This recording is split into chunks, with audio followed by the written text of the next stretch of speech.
Good day and welcome back to our sports program here on TV Africa Namibia. Welcome back, Mr. Caleb Mtombwa. Good to have you. Thanks, Quinton. It's an absolute pleasure to be here to sit and chat on some sport. So yeah, it's a pleasure to always be here. Yeah, and so it was a busy schedule we had over the past few weeks. Schools rugby, club rugby, all coming to the business end of the season. Some great games that we had, some surprising results and some not so surprising results. Yeah. And you also got time to catch up with one of our sporting legends. Yeah, I got time to have a chat with Gaby Ahrens. She's a former Olympian shooter in Namibia, so a true icon of sport here in the country. She's also busy with some post-Olympics legacy stuff, the Athletes Forum. So it was good to have a chat with Gaby, so that would be good to hear what Gaby had to say in that. Yeah, well, Gaby, what, a three-time Olympian for us. You had a chat with her about the Athletes Forum? Yeah, they had the Athletes Forum recently in Namibia to try and bring all the athletes together and see what they can do for the athletes to try and improve their lives pre, during, and post careers. That was good. So it's going to be good to have a look at what Gaby had to say. Let's talk about this past few weeks rugby. I mean, let's start with the clubs there. Wanderers turning out victorious there at the end of the season, but it wasn't all they didn't all have it all their way all the time. No, they clearly didn't. A better part of that match was blue. United were in the fixture the whole game until I think the tail from the last weekend semi-final against Unam caught up with them. The fatigue happened and the bodies were now a bit tired because they had a big one the past weekend, and that then allowed Wanderers to really creep into the match. It was an 8-point game at the end there, so one try at a wrong time could have really made a difference in that game. But congratulations, I think, to Vince Dreyer and Tinas du Plessis and all the boys down at Wannies, Myburgh and the crew. They absolutely played well. They deserved it. 5 years coming. They played in the final for the 5th year running, and for the first time they managed to win the title. So congratulations. And also, we shouldn't not forget United. They were in the match the whole time. Yeah, and I mean, I think Unam did them a huge favour, taking them down to the wire in that semi-final. Obviously, some tired legs that came onto the field in the finals. Deserve it. I think deserve it both teams to be in the final there, but definitely, I think that game against Unam in the semi-final took a little bit out of United's performance on the final weekend. Yeah, you can't play the previous champions and then the previous runner-up who are also in the final 2 weekends in a row. It's basically playing the All Blacks twice and hope to win both matches. It's really a really long toll to get. But congratulations to Wanderers, Vin Maras and the boys. They made it to the finals, which is a great achievement. So it's a good rugby all round. So then, Caleb, on to the schools rugby. I mean, schools rugby not done yet. We had some great weekends, the past 2 weekends, the quarterfinals, the semi-finals. Awesome rugby. I've got to say that the level of schools rugby in our country is really heartening. I mean, it's very good to see. I think the team on everyone's tongues after that quarterfinals weekend was Moria. I mean, what a performance by them to get to the semi-finals. Yeah, it was a performance by them to beat Tsumeb Gymnasium in the quarters, and then they go straight into the semis and they up the level. Everyone thought they've had their big one now, but they haven't. They upped it a level against VAP. They were there for some rugby. Moria was up there to play some rugby. They were up there to show everybody that they didn't travel all the way from Ochu just to play around on the field, and VAP clearly realized that in that match. It's amazing the level of schools rugby, because the Friday we at Windhoek High School and Windhoek, you saw that. Yeah, that was a cracker. That was a good game. Yeah, both teams were up for some rugby. Yeah. I think VIS let themselves down. They had 4 chances in the 22. They only converted 2 of them. Windhoek, on the other hand, had 3 chances in the 22. They converted all of them. So that's gonna really have a say in the match. So yeah. And then there was that second semi-final. Like I said, Moria against VAP. You know, I saw some of the VAP teachers and coaches afterwards. They were sweating at that. You know, I think a lot of us thought that VAP Moria was gonna pull that one through. I think I think there's about 300 pupils in that school, and if I'm not mistaken, and for them to perform that well against one of the real powerhouses of Namibian schools rugby was great to see. Yeah, it's great to see for the country if rugby is being spread across all 4 corners of the country. So Moria did absolutely well. But just some statistics: the same VAP team which played in the semi-final 2 years ago lost in the final, And then last year they lost in the semi-final. So clearly this team has been coming up. They've been built around a certain core. So it's probably now or never for VAP. They've got to beat Gymnasium this weekend, or they might not win the league for the next 3 years again, because they're going to start to build again. But I think Moria really were up in that fixture. They had me sitting on the edge of my seat the whole time. Well, am I correct when I say that VAP is still undefeated this year? VAP hasn't lost a game, so Vintuchem have to have their wits about themselves if they're going to have a foot in that in that final. So, but Vintuchem are well coached. They've got Jaco Engels coaching them, former Namibia national team player, also played for the Blue Bulls. So they have the right brains behind their team. No, definitely looking forward to that one. And obviously all of those games, well, that and all the other playoffs and the finals games of the schools rugby will be live here on TV Africa. Which is obviously on our YouTube channel and also on our app. So we're looking forward to that. Broadcast there start at 9 a.m. on Friday morning, I think 8:30 a.m. on Saturday. So yeah, tune in, watch that with us. Yeah, you don't want to move that dial. Have your coffee next to you, because temperatures are getting cold in the evenings for some reason. But we're going to be warming it up for you live and direct from Hagegeng. Yeah, I think the rugby is going to be good enough and hot enough to heat up that stadium for sure. Yeah, definitely. And then Caleb, this is a tournament we've been waiting for a long time. It's now over to cricket. APS doing a great job there of developing cricket in our country. Yeah. A huge tournament that they've planned and invested a lot of time and money into. That starts on the 20th of August. It's the APS T20, 50 overs in time cricket. That will be between the under 15s, the under 17s, and the under 19s. Yeah. So week 1 will be the under 15s, under 17s. Those will be teams made up from different schools. And then under 19s, those are some of the bigger schools in cricket, the VAPs, the gymnasiums, the pros, and so forth. That will be from the 20th to the 31st of August. Yeah. Yeah, they say cricket is a gentleman's game, so all the gentlemen will be up on the field, and we'll be broadcasting live as well from VAP. They're in 3 venues, but we're going to be having one of the venues, Windhoek Afrikaans Private Square Wanderers there. So we're going to be bringing you all the fixtures live. So it's going to be nice to move from rugby and into cricket. So yeah, APS doing an absolutely fantastic thing, sponsoring cricket. And we caught up with some of the boys from APS. It'll be interesting let's take a look at what those boys had to say. Okay. A very good afternoon from TV Africa Namibia. We're here at Hagegeng Stadium. It's a rugby stadium, but I'm here with 2 cricket gentlemen, and we're talking all things cricket. On my right, I have Mr. Robert de Villiers from APS, and on my left, I've got Mr. Wessel, who's the tournament director for the upcoming cricket festival. They'll be telling us more about that. Good afternoon, gentlemen, and thank you for joining us. Thank you. Afternoon, Wessel. Thank you. Right, Mr. Robert, let me start with you. What made you want to sponsor this cricket festival coming up? When is it happening? Or what was the initiative basically that kick-started this? Okay, despite the fact that my kids are playing cricket, there's a lot of companies involved with soccer in Namibia, and then, as you know, breweries is involved with the rugby. And we decided that we'll take on cricket and see how far we can develop the sport in the country. Our main aim is to get the kids something positive to keep themselves busy with. So the idea is to develop cricket and to be one of the professional partners supporting cricket. And if I may ask, in what form of support? Are you only sponsoring the teams to come and play, or you're also partnering them with accommodation? Because a lot goes on for a sporting festival of this magnitude to happen. What, if you're willing to share that, what crux of the sponsorship are you offering in relation to growing the game of cricket? Okay, it's the development, it's coaching, it's a special course surrounding the umpiring, and then the food and everything during the tournament, as well as clothing for the players. For the clothing for the players. And on another professional platform, is a good opportunity that TV Africa Namibia will bring all the matches live, and that's a lot of exposure from you from a sponsorship point of view. Was that one of the decisions that also helped you guys make to sponsor cricket, or you're already a partner for this festival already? We were a partner since last year. Last year we started off just as on the 15 tournament. And then we realized that a lot of guys will get lost because there's now under 17 cricket tournaments in Namibia. So that is why we decided to expand, and then we also took over the under 19 tournament. But here we've got the tournament director, Mr. Wessel. Mr. Wessel, give us more details. When is this tournament starting? How many teams are you expecting? And under which age groups? We've heard the under 15 and under 17. Maybe the crux of the tournament. Right, so thank you very much for having me. Yes, so the tournament, it will consist of 4 under 15 teams.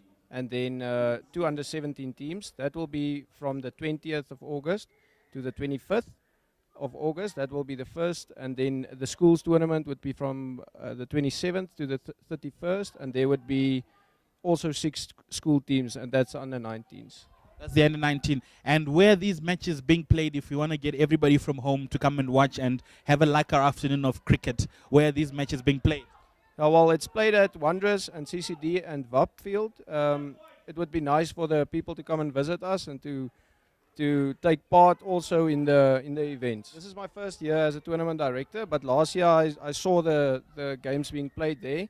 But I can see definitely of the clothing side, there's a lot more improvement, and also the type of games that are being played. So there's 3 different formats. There's the time cricket, the 50 over, and the 2020. So yeah, I think it would be nice for cricket. Very good. Very good. We talk about the 2020. It's a growing sport around the world with the Big Bash, the IPL, and everybody wants to play 2020. We've seen international cricketers retiring early to go around playing 2020. Is that something you're encouraging around the young players to follow? Yeah, well, definitely, because that is where the base of Namibian cricket is at the moment. We mostly perform in our 2020, and that's why we also brought in the other formats, so for the kids to learn to play a longer game and 50 overs and the time format as well, yeah. All right. Just another question from my end. It's a bit more of outside the tournament, but it's great that APS are partnering with the cricket and getting development going, because we always lack that sponsorship from a base point of view. Everyone wants to sponsor the big teams. If you're supporting in the cricket world, there are lots of teams playing. Which team do you support outside Namibia? Now in the IPL, I'm RCB, Royal Challengers Bangalore. Not only because of AB, but it's my team since the inception of the tournament. And internationally? South Africa. You're for the Proteas. Mr. Wessel? I'm at Chennai Super Kings from the start. They've won the tournament about 4 or 5 times already, and then also South Africa. You're also South Africa. Favorite player? I like Aiden Markram, eh? Currently. Yeah, In the history? AB de Villiers. AB de Villiers. Yourself, sir? Well, obviously AB has got a great surname. Definitely. There's nothing to do with the surname there. No nepotism. There you have it, folks. It's the cricket festival happening at Wanderers as well as VAP CND Field, sponsored by APS. And we had chatting with Mr. Robert de Villiers from APS, as well as Mr. Wessel, the tournament director. And all those games are coming to you live, courtesy of TV Africa Namibia. We will also have a third umpire there as well for one of the very first festivals in Namibia to have the opportunity of that, courtesy of the boys from TV Africa Namibia. Allow me to say thank you very much to Mr. Wessel for joining us, who's the tournament director. Thank you very much. Thank you for having us. And Mr. Robert, I'm calling you Mr. APS, maybe because you support AB de Villiers. Thank you very much for joining us, sir. Thank you very much. It's been a pleasure having these two gentlemen live from Myburgh Geingob Stadium. Thank you very much for joining us. Those were some of the executives there from APS doing our country a great service with their input and their investment into cricket. So we appreciate that a lot. I think everyone feels the same way. So thank you for that. Yeah, and yeah, it's a great pleasure for them to come on board and sponsor cricket.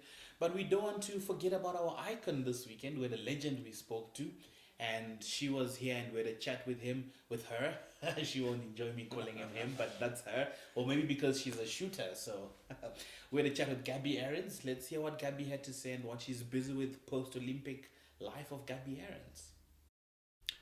This week on the Sports Journal, we have something exciting. We're introducing to you the first edition of our Icons Corner on the Sports Journal here on episode 3.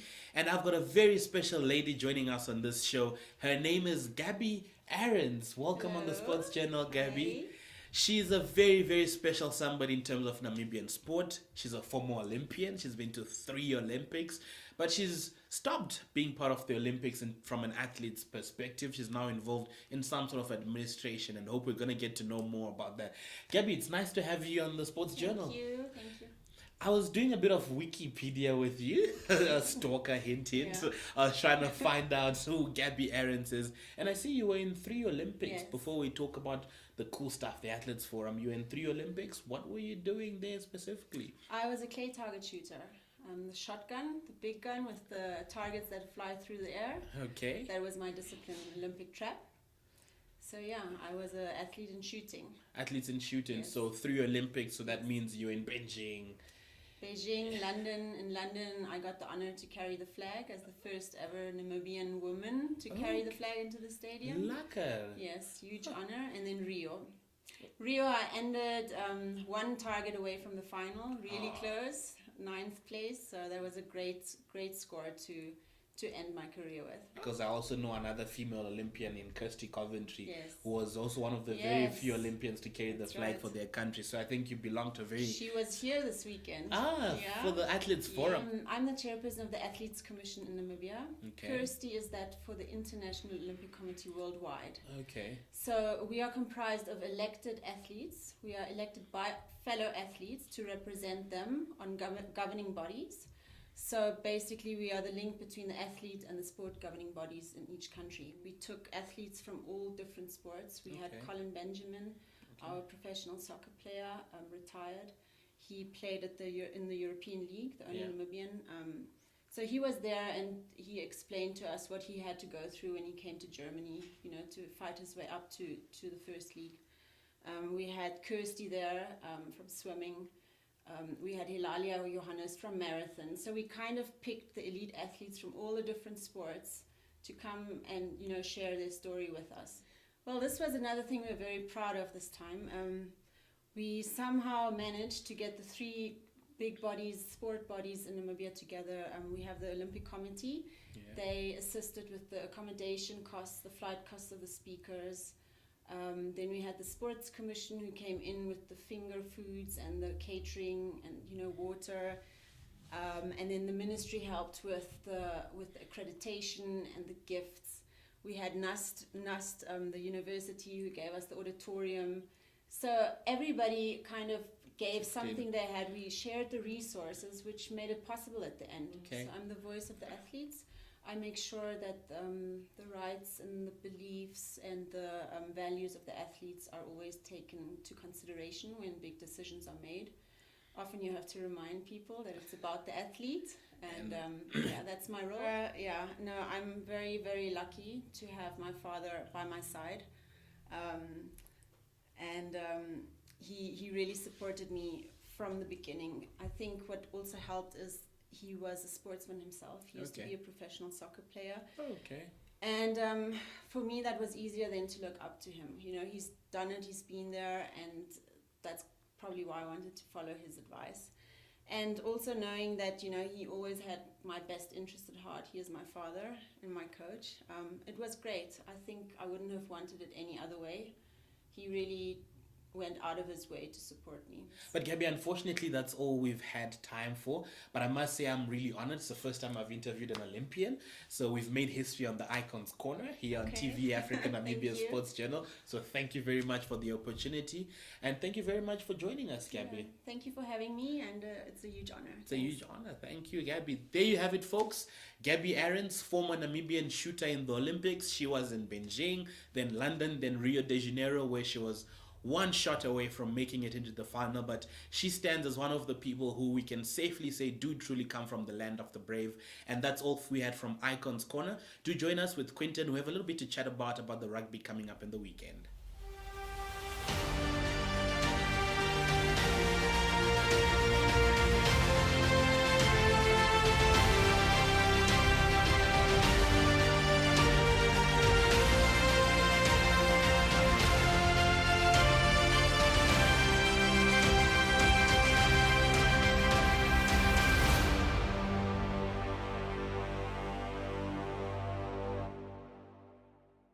So just to get us back here to the coming weekend, Caleb, looking forward to the clashes coming up, especially the big one, the final.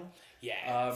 Obviously, the high schools tournament is sponsored by Momentum. I think for the past 26 years already. Yeah, they've been in rugby, sponsoring rugby for longer than I've been around in terms of this lifetime. So it's a massive thank you to Momentum. Yeah, it's going to be a cracker. Windhoek take on Windhoek Afrikaans in the final. But it's going to be built up right through from Friday morning already. We have the primary schools on the field. Yes, so looking forward to that. Yeah, little money keys in barefoot playing rugby. So that's going to be fun. Steers sponsors them. Yes, Steers so, does, yeah. So thank you very much to Steers. Also, we also had a chat with the guy behind all the money at Momentum. He was very excited to be around there, and I had a chat with him at the stadium. I think that'll be good to see what happened there. well, let's hear what he has to say. We're here at Hage Geingob Stadium, and I'm with a very big man from Momentum. He's also sponsored what I'm wearing, though I'm loving it. It's very warm. Hopefully, he can give me a second one. Mr. Van Sale, thank you very much for joining us. Just tell us a bit about you. What do you do at Momentum, and are you enjoying the rugby? Hi, Caleb. Yes, thank you very much. No, my position at Momentum just entails looking after the distribution. So it's from a retail perspective. We look at the Momentum risk and investment products, and I basically oversee that division. You basically oversee the risk division. And does it also take part of the sponsorship you guys do here for the rugby? You've been a part of rugby for a very long time, even during the metropolitan times you were part of this rugby. And are you the one who oversees this rugby? Yes, we basically took over the sponsorship about 4 years ago, where it used to be the Metropolitan sponsored event, and in 2014 we changed it over to the Momentum event. That was past the just after the merger with Metropolitan. So ever since we've been involved In the sponsorship. No, definitely. I think the biggest benefit that it has is that we get the opportunity to put something back into the youth, and we try and do it through sport. Rugby is the sport that we've identified from a Momentum sponsorship perspective, and I think it gives the guys the opportunity to get a bit more exposure in terms of coaching, refereeing, and the sport in general. And the sports in general. And we see now here there's an edition of TMO, courtesy of TV Africa Namibia. Does that impact your sponsorship? There's now some on-air adverts for you guys going on. You've got all your banners going up. Does it benefit you guys in terms of sponsorship? I think it definitely does. In the past, we never had this type of exposure. I think it also, I mean, with the TV race, I just mentioned it to the organizers earlier on. It actually made a huge impact last weekend where a couple of the decisions were overturned. And I think that sort of takes the guesswork out of the game. And we really do appreciate the exposure. Very good. Yeah, the referees, I've had a chat with Jackie Hasselman, the chairman, is very happy about it. And he said it's added a lot of value to the game. And next week at the finals, you guys are going to be here.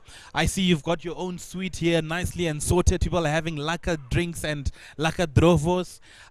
What's the sponsorship looking like? Are you guys going to keep on supporting the rugby? Is it a long-term plan? Definitely. I think we're in it for the long haul. We've been involved up until this point. It's 26 years this year. So I think going forward, unless there's something major that happens, we're definitely going to be here next year. And yes, I would like to thank the NSSU for inviting us every time to make use of their suite. And it's really, it puts us in a position to do this again. Yes, Mr. Van Sale, thank you very much. I must say I'm looking forward to another jacket so that I can give one away to a special somebody. I really like these Momentum jackets. But thank you very much for your sponsorship. We now go back to the field where we have Gobabis Gymnasium taking on Windhoek High School in the Under-14 B League semi-final. It's kickoff time. Thank you very much, Mr. Van Sale. Thank you. Thank you very much for joining us. Hope to see you on our next show. But before that, tune in this weekend. Great rugby coming up. As I said, primary school boys starting at 9 a.m. on Friday morning. Looking forward to those boys running all over the field. Love watching that rugby. It's very energetic and running stuff happening it's there. clean games. They're just out there to play rugby. Yeah. They're keen to show what they can do. So it's going to be fun. Yeah, that's building up then to Friday evening is the third and fourth playoff. Looking forward to that one. It's going to be Maria versus Tuweb Gymnasium. Maria and Windhoek High School. Versus VLS, yeah. And then Saturday morning we start 8:30. Then it is building up to the finals of the schools. But before that, it'll be Namibia versus Kenya. The boys in blue. Yeah, we definitely don't want to forget our national team. They're taking on Kenya. If they lose this one, they might not be making it to the World Cup. So they definitely need a victory because Kenya 2 points behind. Yeah, I think it's 2 points. Yeah. So it's interesting permutations I read as well there. It depends on, even if we lose, we still need to score a certain amount of tries and a bonus point. So we can still make it if we lose, but then we need lose. 4 points. We need the point so that we can stretch the lead. Yes. But obviously we want to go out with a win. Yeah, we want to be in Japan. Maybe we can pack our bags, Quint, and make our way to Japan already. Yeah, you never know. Yeah, but it's all good rugby coming up on the weekend. We don't want to miss that, and it's gonna be fun. We're gonna have an absolute cracker. The referees are ready. TV Africa Namibia boys are ready. We are ready. The commentary box is up and alive, ready to go as well. Yeah, that's true. So it's gonna be fun. Windhoek Gym, VAP is the pick of the fixtures. Who are you tipping to win that one? Well, I don't know. I haven't seen VAP play. I saw them once play against Tuweb Gymnasium, and I thought they outplayed Tuweb Gymnasium on that occasion. I don't think Tuweb. So I haven't seen them against proper opponents yet, but my money, let's go to, I'll go gymnasium. You go gymnasium. I'll go VAP. So what are we putting on it? We put a meal. Whoever wins sticks the other one at Joe's beer house. I think, I just think buffalo wings at Spur, good enough. Oh, okay. All right, so there you have it. I pick VAP. He picks Villiers Gymnasium. So it's yellow versus red, happening this Saturday, Hage Geingob Stadium. It's been an absolute pleasure. Cheers. See you.